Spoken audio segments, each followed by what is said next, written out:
24 ঘন্টায় যমুনা সেতু দিয়ে 45,000 যানবাহন পারাপার, টোল আদায় 3.25 কোটি টাকা।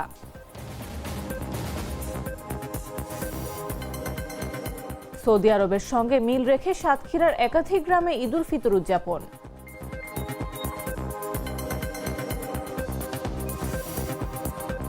ঈদের দিন বঙ্গভবনে শুভেচ্ছা বিনিময় করবেন রাষ্ট্রপতি, নামাজ আদায় করবেন জাতীয় ঈদগাহে।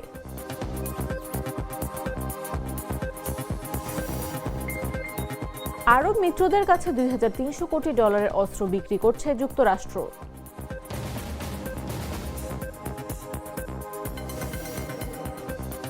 এবং রাজনৈতিক উত্তেজনা ও যুদ্ধ পরিস্থিতির মধ্যেও বিশ্বকাপ বয়কট করবে না ইরান।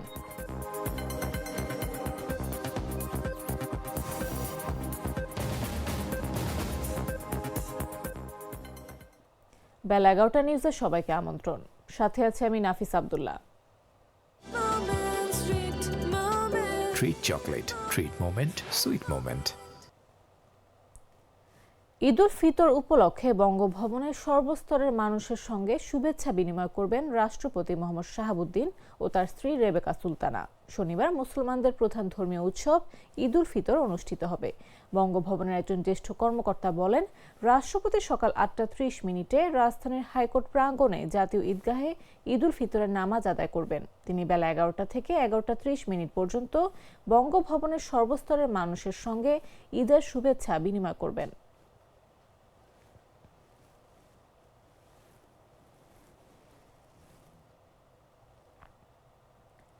রাতারাতি পাল্টে গেছে রাজধানীর গাবতলী বাস টার্মিনালের চিত্র। বৃহস্পতিবার পর্যন্ত যেখানে ঈদে ঘরমুখো মানুষের চাপ ছিল, সেখানে আজ অনেকটাই ফাঁকা। নেই যাত্রীদের কোলাহল কিংবা টিকিটের জন্য কাউন্টারের সামনে দীর্ঘ লাইন।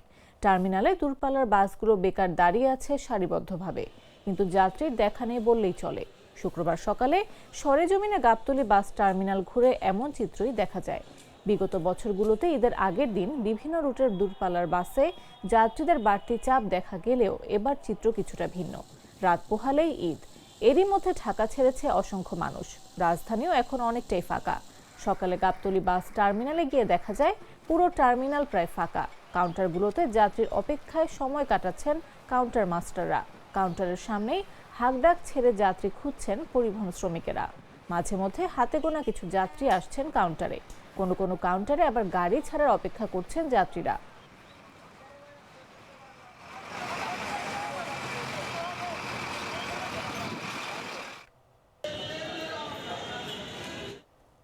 রাত পোহালেই পবিত্র ঈদুল ফিতর। শেষ মুহূর্তেও প্রিয়জনের টানে বাড়ি ফিরছে মানুষ। ঢাকা টাঙ্গাইল যমুনা সেতু মহাসড়কে ঘরমুখো মানুষের চাপ এখনো অব্যাহত রয়েছে।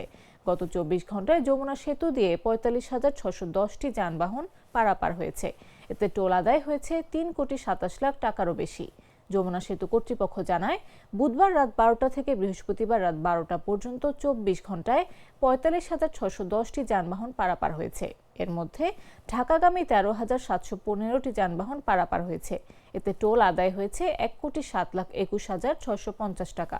অপরদিকে উত্তরবঙ্গগামী 31,895টি যানবাহন পারাপার হয়েছে। এর বিপরীত টোল আদায় 2,20,25,200 টাকা। এ বিষয়ে যমুনা সেতু সাইট অফিসের নির্বাহী প্রকৌশলী সৈয়দ রিয়াজউদ্দিন জাগো নিউজকে বলেন, ঈদ যাত্রায় যমুনা সেতু দুই পাশ দিয়ে 9টি করে মোট 18 বুথ দিয়ে যানবাহন পারাপার হচ্ছে। এর মধ্যে দুই পাশে 2টি করে বুথ দিয়ে আলাদাভাবে মোটরসাইকেল পারাপার হচ্ছে।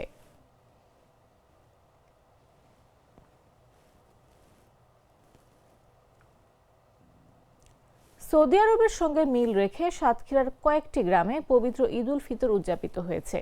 আসলে আহলে হাদিসের একটি অংশ অনুসারীরা প্রতি বছরের মতো এবারও একদিন আগে এই উৎসব পালন করছেন। শুক্রবার সকাল 8:30টায় সাতক্ষীরা সদরের ভাদ্রা রাউখোলা গ্রামের একটি মসজিদে ঈদের জামাত অনুষ্ঠিত হয়। এতে ইমামতি করেন মাওলানা মোহাম্মদ আলী। একইভাবে জেলার শ্যামনগর উপজেলার কাশিমারি এবং তালা উপজেলার ইসলামকাটি ইউনিয়নেও পৃথক দুটি ঈদের জামাত অনুষ্ঠিত হয়েছে। এসব জামাতে অংশ নেওয়া মুসল্লিরা নামাজ শেষে দেশ, জাতি ও মুসলিম উম্মার শান্তি, সমৃদ্ধি ও কল্যাণ কামনায় বিশেষ মোনাজাত করেন। স্থানীয়রা জানায়, প্রতি বছরের মতো এবারও আহলে হাদিসের একটি অংশ ভিন্ন হিসাব অনুযায়ী সৌদি আরবের সঙ্গে মিল রেখে ঈদ উদযাপন করছেন। তবে জেলার অধিকাংশ এলাকায় চাঁদ দেখার ভিত্তিতে আগামীকাল ঈদ উল ফিতর উদযাপনের প্রস্তুতি চলছে।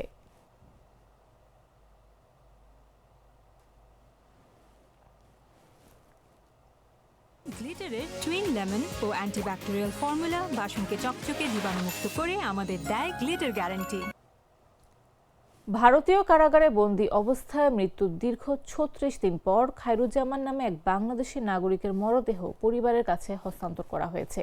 বৃহস্পতিবার দুপুর ২:৩০টায় লালমনিরহাটের বুড়িমারী স্থলবন্দর ও ভারতের চ্যাংরাবান্ধা ইমিগ্রেশনের মাধ্যমে দুই দেশের সীমান্তরক্ষী বাহিনী ও প্রশাসনের উপস্থিতিতে মরদেহটি হস্তান্তর করা হয়। নিহত খায়রুজ্জামান কুড়িগ্রামের উলিপুর উপজেলার পশ্চিম কালুডাঙ্গা গ্রামের বাসিন্দা ছিলেন। তিনি গত ৩.৫ বছর ধরে ভারতের কারাগারে বন্দী ছিলেন। নিহতের পরিবার ও সংশ্লিষ্ট সূত্রে জানা যায়, প্রায় ৩.৫ বছর আগে জীবিকার সন্ধানে অবৈধ পথে সীমান্ত পাড়ি দিয়ে ভারতে প্রবেশ করেন খায়রুজ্জামান। অনুপ্রবেশের অভিযোগে ভারতীয় পুলিশের হাতে গ্রেফতার হওয়ার পর থেকে তিনি কারাগারে বন্দী ছিলেন।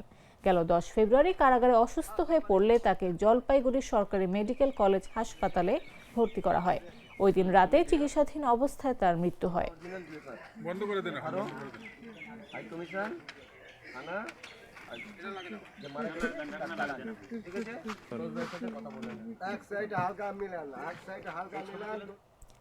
চুয়াডাঙ্গার জীবননগর উপজেলার নতুনপাড়া সীমান্তে ভারতীয় সীমান্তরক্ষী বাহিনী বিএসএফ এর ছোড়া ছররা গুলিতে আজাদ নামের এক বাংলাদেশি যুবক আহত হয়েছেন। বৃহস্পতিবার সন্ধ্যার আগ মুহূর্তে উপজেলার সীমান্ত ইউনিয়নের নতুনপাড়া সীমান্তে এ ঘটনা ঘটে। আহত আজাদ নতুনপাড়া গ্রামের বদরউদ্দিনের ছেলে। তার পরিবার জানায়, তিনি পেশায় একজন কৃষক। স্থানীয়রা তাকে উদ্ধার করে প্রথমে জীবননগর উপজেলা স্বাস্থ্য কমপ্লেক্সে নিয়ে যান। সেখানে প্রাথমিক চিকিৎসা শেষে উন্নত চিকিৎসার জন্য তাকে চুয়াডাঙ্গা সদর হাসপাতালে পাঠানো হয়। পরে রাতেই তিনি সদর হাসপাতালে ভর্তি হন। চিকিৎসকরা জানিয়েছেন, তার শরীরের বিভিন্ন স্থানে ছররা গুলির চিহ্ন রয়েছে। আহত আজাদ বলেন, তিনি নিজস্ব আমবাগান দেখতে সীমান্ত এলাকায় গিয়েছিলেন। এই সময় কয়েকজন লোককে দৌড়ে পালাতে দেখেন। বাগান দেখে ফেরার পথে হঠাৎ বিএসএফ সদস্যরা গুলি চালায়। এতে তিনি আহত হন। তার ধারণা, অন্যদের ধাওয়া করতে গিয়ে তাকে লক্ষ্য করে গুলি করা হয়েছে। এদিকে মহেশপুর ব্যাটালিয়ন বিজিবি জানায়, কয়েকজন ব্যক্তি সীমান্তের কাঁটাতারের বেড়া কেটে মাদক আনার চেষ্টা করছিল। এই সময় বিএসএফ সদস্যরা ছররা গুলি ছোড়ে, এতে একজন আহত হন।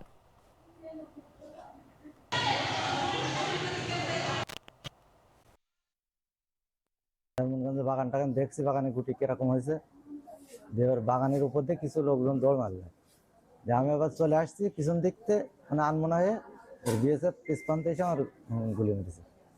মনে করেছি যে হয়তো ওদের ভেতরের লোক, আমি এরকম ভেবে গুলি করেছি। আচ্ছা, আজকে ইমার্জেন্সি ডিপার্টমেন্টে রাত 8:30টার দিকে আজাদ নামে 30 বছর বয়সী একটা পেশেন্ট আমাদের কাছে আসে, পিঠে মাল্টিপল পেনিট্রেটিং ইনজুরি নিয়ে। রোগীর কাছ থেকে জানা যায় যে সে বর্ডারের কাছে কোনো একটা বাগানে গিয়েছিল এবং বাগানে যাওয়ার পরে তার পিঠে বুলেট বা পিলেটের কোনো আঘাত লাগে এবং সে যেটা জানিয়েছে বর্ডারের অপর পাশ থেকে বুলেটটা আসে এবং তারা একসাথে অনেকেই ছিল। বাকিরা পালিয়ে যেতে সক্ষম হয়, কিন্তু সে আঘাতপ্রাপ্ত হয়।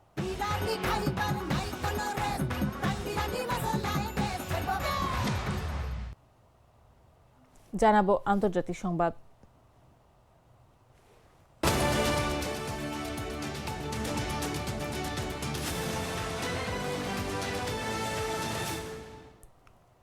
আরব মিত্রদের কাছে $2,300 কোটি অস্ত্র বিক্রির অনুমোদন দিয়েছে যুক্তরাষ্ট্র। বৃহস্পতিবার মার্কিন পররাষ্ট্র বিভাগ থেকে কংগ্রেসের কাছে পাঠানো একটি নোটিশ থেকে এই তথ্য জানা গেছে। নোটিশের তথ্য মতে, সংযুক্ত আরব আমিরাতের কাছে $800 কোটি বেশি সমমূল্যের আকাশ প্রতিরক্ষা ব্যবস্থা এবং সংশ্লিষ্ট সরঞ্জাম বিক্রি করা হবে। এর মধ্যে ড্রোন, আকাশ থেকে আকাশে নিক্ষেপযোগ্য ক্ষেপণাস্ত্র ও F-16 যুদ্ধবিমানের গোল বারুদ রয়েছে। কুয়েতের কাছেও $8 বিলিয়ন বা $800 কোটি সমমূল্যের সামরিক সরঞ্জাম বিক্রি করা হবে। এতে রয়েছে ক্ষেপণাস্ত্র প্রতিরক্ষা ব্যবস্থা ও রাডার সিস্টেম। আর জর্ডানের জন্য $7.5 কোটি বিমান ও গোল বারুদ সহায়তা অনুমোদন দেওয়া হয়েছে।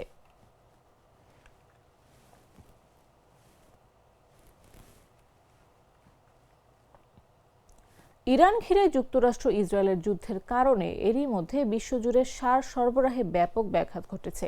এমন পরিস্থিতিতে অভ্যন্তরীণ বাজার সুরক্ষায় সার রপ্তানি কমিয়ে দেওয়ার সিদ্ধান্ত নিয়েছে চীন, যা বৈশ্বিক বাজারে অতিরিক্ত চাপ সৃষ্টি করছে বলে জানিয়েছে শিল্প সংশ্লিষ্ট সূত্রগুলো।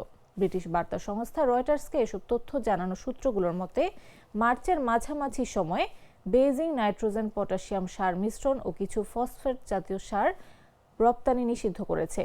সংবাদ সংস্থাটির তথ্য মতে ইউরিয়ার উপর আগে নিষেধাজ্ঞা ও রপ্তানি কোটার পাশাপাশি বর্তমানে চীন থেকে কেবলমাত্র হাতে গোনা কয়েক ধরনের সার, বিশেষ করে অ্যামোনিয়াম সালফেট রপ্তানি করা যাচ্ছে। ফলে গত বছর চীন যত সার রপ্তানি করেছিল তার অর্ধেক থেকে 3/4 পর্যন্ত এখন সীমিত হয়ে গেছে, যা প্রায় 40 মিলিয়ন বা 4 কোটি মেট্রিক টন পর্যন্ত হতে পারে বলে রয়টার্সের এক অনুমানে বলা হয়েছে। বিশ্বের অন্যতম বৃহৎ সার রপ্তানিকারক দেশ চীন। গত বছর দেশটি 13 বিলিয়ন বা $1,300 কোটি বেশি মূল্যের সার রপ্তানি করেছে।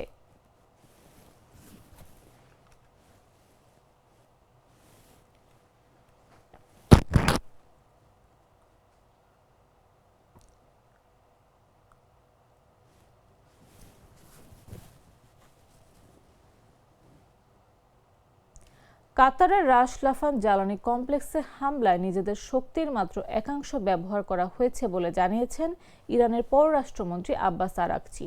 সামাজিক যোগাযোগ মাধ্যম এক্সে দেয়া এক বার্তায় তিনি বলেন, আমাদের সংযমের একমাত্র কারণ ছিল উত্তেজনা কমানোর আহ্বানের প্রতি সম্মান। একই সঙ্গে যুক্তরাষ্ট্র, ইসরায়েল উপসাগরীয় দেশগুলোর উদ্দেশ্যে ইঙ্গিতপূর্ণ হুঁশিয়ারি দিয়ে তিনি বলেন, ইরানের অবকাঠামোতে আবার হামলা হলে আর কোনো ধরনের সংযম দেখানো হবে না। তিনি আরও বলেন, ইরানের বেসামরিক স্থাপনাগুলোর ক্ষয়ক্ষতির বিষয়টি অবশ্যই বিবেচনায় নিতে হবে। এদিকে বুধবার বিশ্বের অন্যতম বৃহত্তম গ্যাস ক্ষেত্র রাস লাফানে ইরানের হামলায় কাতারের তরলীকৃত প্রাকৃতিক গ্যাস রপ্তানির সক্ষমতার 17% ক্ষতিগ্রস্ত হয়েছে। এই ক্ষয়ক্ষতি কাটিয়ে উঠতে ও স্থাপনাগুলো মেরামত করতে 3 থেকে 5 বছর লাগতে পারে বলে জানিয়েছেন কাতার এনার্জির প্রধান নির্বাহী কর্মকর্তা সাদ আল কাবি।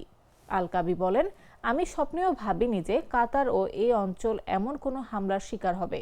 বিশেষ করে রমজান মাসে আমাদেরই এক মুসলিম ভ্রাতৃপ্রতিম দেশের কাছ থেকে এভাবে আক্রান্ত হওয়াটা ছিল অকল্পনীয়।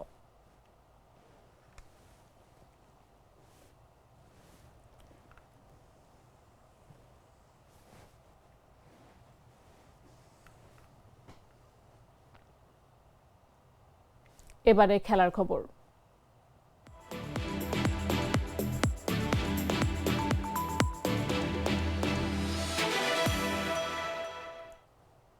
রাজনৈতিক উত্তেজনা ও যুদ্ধ পরিস্থিতির মধ্যেও বিশ্বকাপ বয়কট না করার সিদ্ধান্ত নিয়েছে ইরান। তবে যুক্তরাষ্ট্রে খেলতে অস্বীকৃতি জানিয়েছে দেশটির ফুটবল ফেডারেশন। ইরান ফুটবল ফেডারেশনের সভাপতি মেহেদি তাজ বুধবার স্পষ্ট করে বলেছেন, আমরা বিশ্বকাপের প্রস্তুতি চালিয়ে যাব। আমরা যুক্তরাষ্ট্রকে বয়কট করব, কিন্তু বিশ্বকাপকে নয়। আগামী ফুটবল ফিফা বিশ্বকাপ অনুষ্ঠিত হবে যুক্তরাষ্ট্র, মেক্সিকো ও কানাডায় যৌথভাবে। তবে ফেব্রুয়ারির শেষ দিকে যুক্তরাষ্ট্র ইসরায়েলের ইরানে বিমান হামলার পর থেকেই দেশটির অংশগ্রহণ নিয়ে অনিশ্চয়তা তৈরি হয়েছে। বর্তমান সূচি অনুযায়ী ইরানের গ্রুপ পর্বের 3টি ম্যাচই যুক্তরাষ্ট্রে হওয়ার কথা, কিন্তু নিরাপত্তা নিয়ে উদ্বেগ প্রকাশ করে মেহেদি তাজ জানিয়েছেন, তারা যুক্তরাষ্ট্রে খেলতে যাবে না। এমনকি ইরানের পক্ষ থেকে ফিফার সঙ্গে আলোচনা চলছে যাতে তাদের ম্যাচগুলো মেক্সিকোয় সরিয়ে নেওয়া যায়। এর আগে যুক্তরাষ্ট্রের প্রেসিডেন্ট ডোনাল্ড ট্রাম্প মন্তব্য করেছিলেন, ইরানের জন্য যুক্তরাষ্ট্রে খেলা নিরাপদ নাও হতে পারে। এই মন্তব্যের পরই ইরানের অবস্থান আরও কঠোর হয়।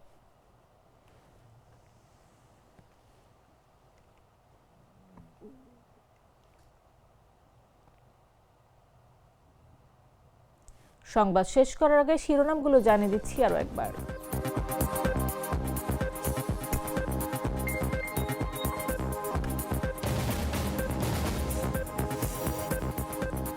চব্বিশ ঘন্টায় যমুনা সেতু দিয়ে 45,000 যানবাহন পারাপার, টোল আদায় সোয়া 3 কোটি টাকা।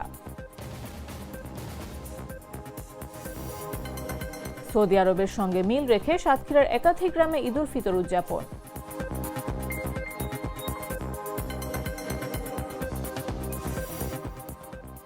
ঈদের দিন বঙ্গভবনে শুভেচ্ছা বিনিময় করবেন রাষ্ট্রপতি, নামাজ আদায় করবেন জাতীয় ঈদগাহে।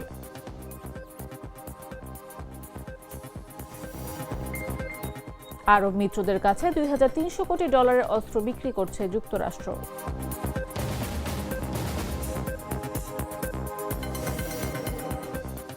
এবং রাজনৈতিক উত্তেজনা ও যুদ্ধ পরিস্থিতির মধ্যেও বিশ্বকাপ বয়কট করবে না ইরান।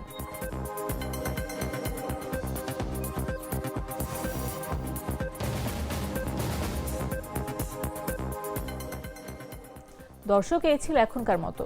এরপর দেখবেন দুপুর 1টা নিউজ।